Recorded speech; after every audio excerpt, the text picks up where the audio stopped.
Given what we've just chatted about, if you're on the user of capital side, you could be of the mind that things look fairly bleak. And what do you do about that? Well, we have a few suggestions that we think will maximize your ability to do new deals and new transactions. One, the reality is we are not going back to the early summer, late spring pricing and structure markets anytime soon. So don't be waiting for that. In fact, the old days probably were the aberration, not the norm. So if you're waiting for the norm and you think that was May or June of 2007, you could be in for a substantial wait. This was, at least in the minds of most analysts, a needed correction to the financial markets. And it didn't just affect real estate. It affected real estate, it affected corporate finance, it affected long residential mortgages. So don't feel picked on. It happened to everybody. But in essence, it is a correction and not an aberration. One of the points we made earlier was that there is a correlation in many people's minds between what happened in 1998 with long-term capital and now. And some are suggesting that just wait a couple months, this will be all over.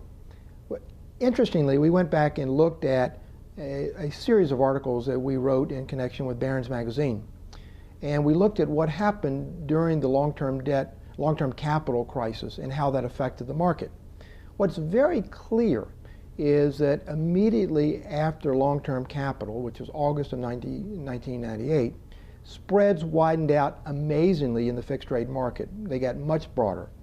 Treasuries, however, fell, so that fixed rate borrowers didn't pay a whole lot more than they had been paying. There was a flight to quality. Buyers bought treasuries.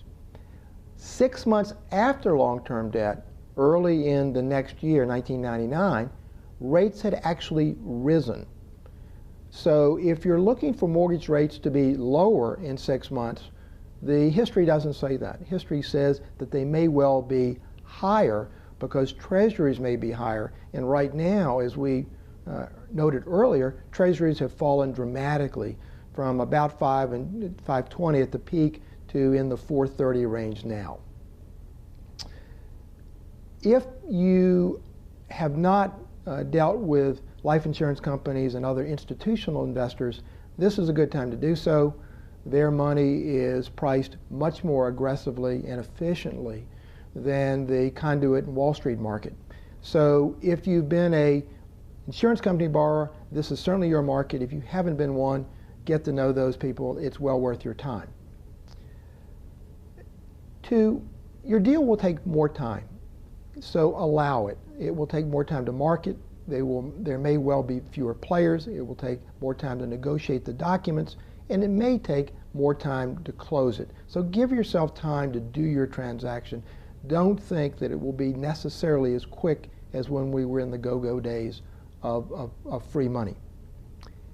Additionally, if you've been primarily a debt borrower, you'll find that you'll get less leverage. And as a result, you may well need equity, mezzanine debt, joint venture money, or preferred equity, all of which will make your transaction take longer, because now you not only have an equity partner or a mezzanine lender and a lender, and those 3 parties will take much longer than the 2 parties you and the lender took to negotiate your last deal. So, in sum, it's a new reality. Don't wait for it to get back to normal. That was the aberration, not the norm. 2, your deal will take more time than you thought. And 3, be prepared to bring in either higher yield debt capital or a venture partner. Thanks, and we very much look forward to your comments. In the future, if you'd like to be notified when we have new podcasts, please sign up on our website and we will send you an email when it's launched. Thanks.